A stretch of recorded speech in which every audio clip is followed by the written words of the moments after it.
Hey, welcome about World Entertainment, and now reviews for Black Panther Wakanda Forever are in quite a mixed bag. Very mixed. However, a lot of them still do the Marvel Shield thing.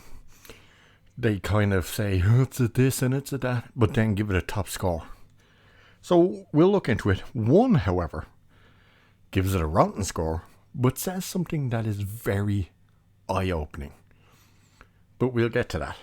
So, here's some of the top critics. So this comes from Newsday, and he writes, Chadwick Boseman is deeply missed in a sequel that still checks all the right boxes for Marvel fans. 3 out of 4.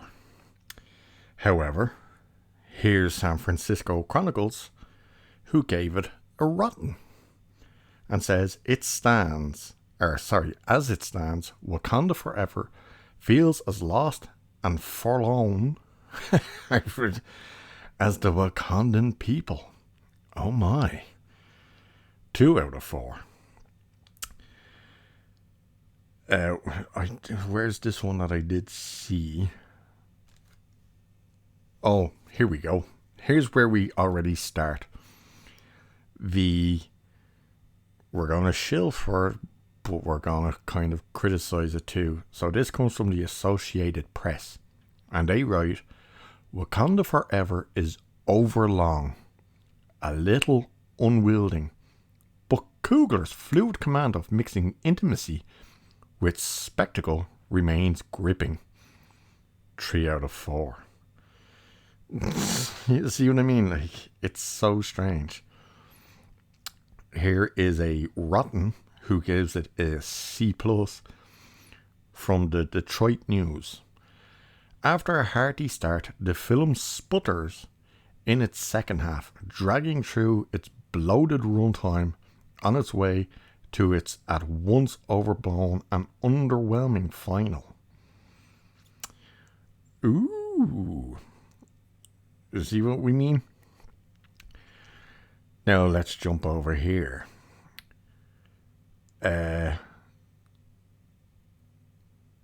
Right, so there's a few on this one that don't particularly enjoy it. So here is 2 rotten scores. Coogler, this comes from the Washington City paper. Coogler and his team nearly pull it off, leading to moments of real power and emotion not normally found in superhero films, and yet Marvel's need for a shared universe particularly undermines it at every turn. That's pretty damning. So he's talking obviously about they're kind of pushing, rather than kind of stick with that one story, they're kind of pushing the Ironheart. By the way, none of these reviews mention Ironheart. None of them. Which is saying something. Next one. What's he called? Larson on Film. Who gives it a 2 out of 4. A rotten score. And he writes, there's a smaller story about Solace buried somewhere in here, but Phase 4 has no interest in that. Yeah.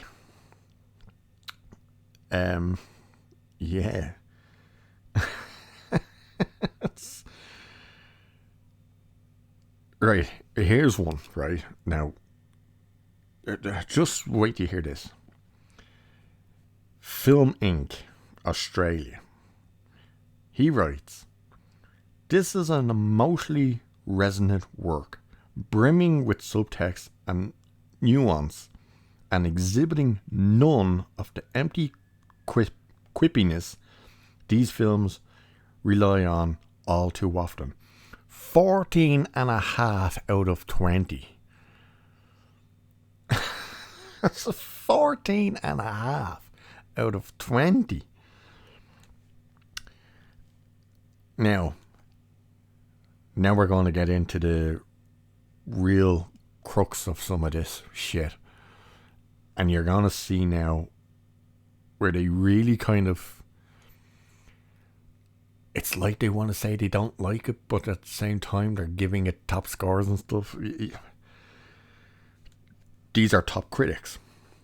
You watch it wondering about the movie that never got made, the story that never got finished, the life cut short too soon. 3.5 out of 4. That's from the Seattle Times. Where does she actually talk about the movie? Hello? She's given it a top score. She's basically given it a 9.5 out of 10. And hasn't even spoke about the movie. I'll read hers back once more. She says, you watch it wondering about the movie that never got made, the story that never got finished, the life cut short too soon. What has that got to do with Wakanda Forever? Get ready for this substance of workmanship from this man. Screen Crush Matt Singer, who gives it a 6 out of 10 and writes a messy spiral of an assembly piece. That's it, that's what he wrote. A messy spiral of an assembly piece. 6 out of 10. Can that beautiful review be topped? Absolutely. Here is the most stunning and brave review I've ever read in my entire life. Brings a quiver to my lip and a tear to my eye. I'm getting misty just looking at it. The Jewish Chronicle, 5 out of 5. Simply writes, Right is magnificent. Yeah, let that sink in there. That's 3 words. 3 words is all she wrote. Right is magnificent. Stunning and brave. Can that be topped? Can she be topped? Absolutely she can. This one, oh my god. My heart burns with lust for this review. It is so powerful and impactful. The Hollywood Reporter top critic David Rooney writes a wordy continuation.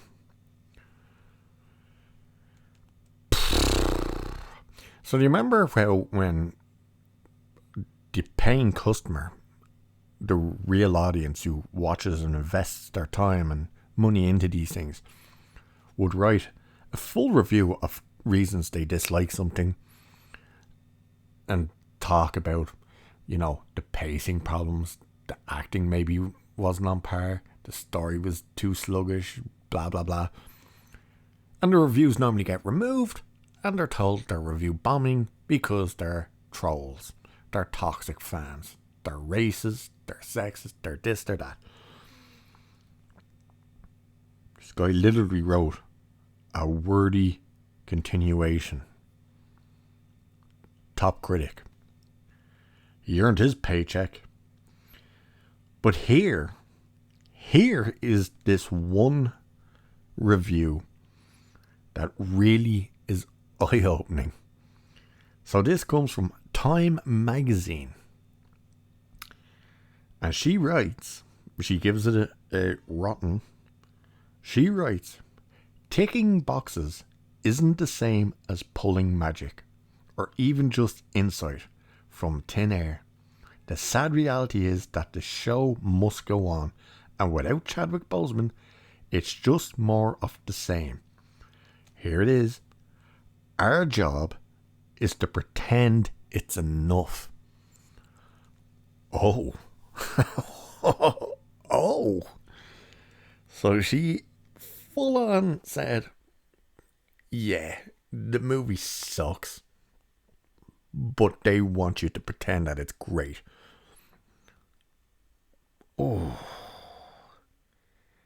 That is very, very eye-opening, if I do say so myself.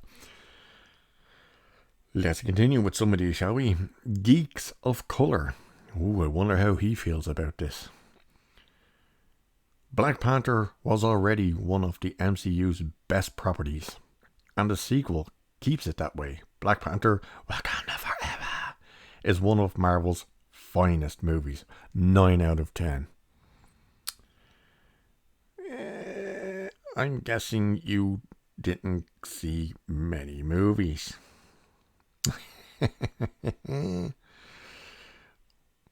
But that was the good. What about the bad?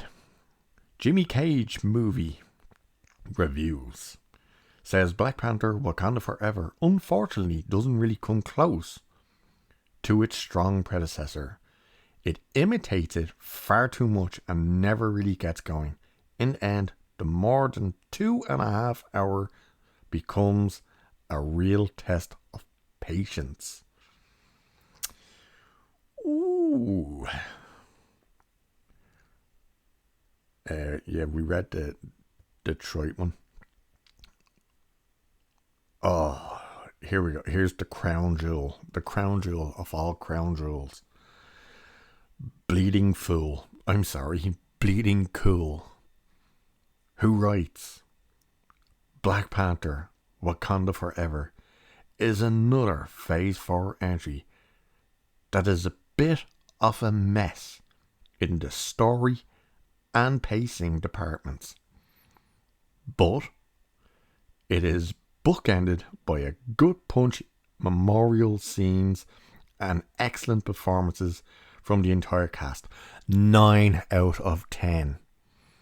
She literally just said the end is the only thing that was worth watching and gave it a fucking 9 out of 10.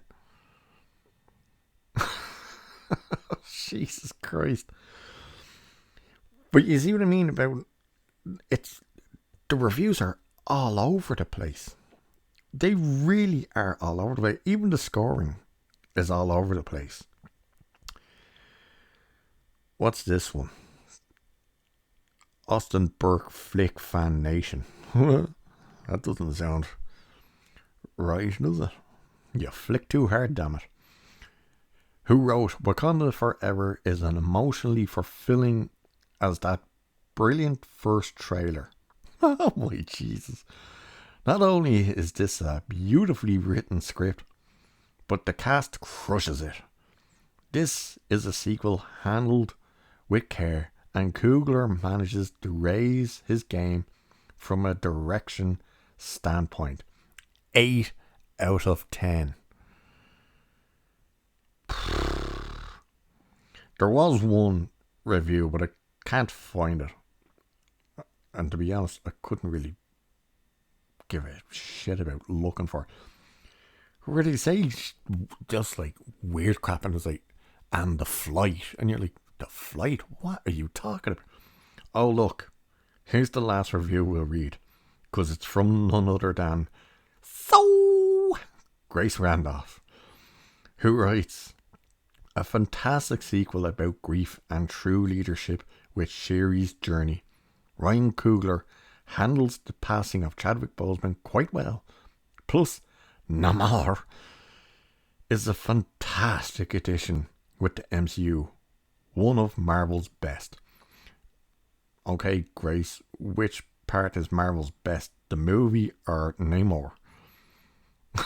Because you've added that in after saying a fantastic addition to the MCU was Namor.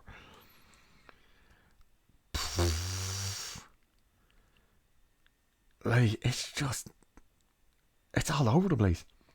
The score, by the way, dropped. It was like 100%. Then it was like 95% or something. It's down to 87%.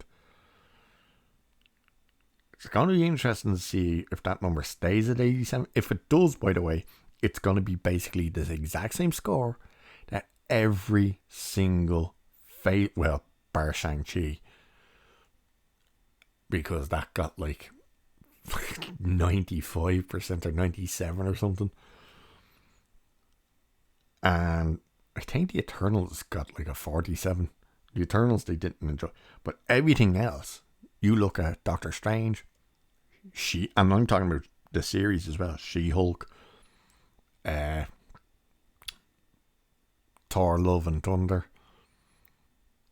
and something else, maybe What If or something. All had an 87%, and it never changed. The audience score is going to be very interesting. And as we know, these scores mean nothing. But the majority of the scores, when you actually know how Rotten Tomatoes works, the average score, other than, the nut sign and the 9 out of 10s and shit, is between a 6 and a 7 out of 10. I was expecting a lot higher than that for a Black Panther movie. But that one from Time magazine is quite telling, where she basically says, this movie is garbage, but they think our job is to pretend that it's great. Quite telling. Anyway, I'll leave it there for this one. Are you going to see Black Panther? Or are you going to support BLM and stay away? Whatever, you freaks. Anyway, I'll leave it there for this one. Cheers. Catch you in the next one.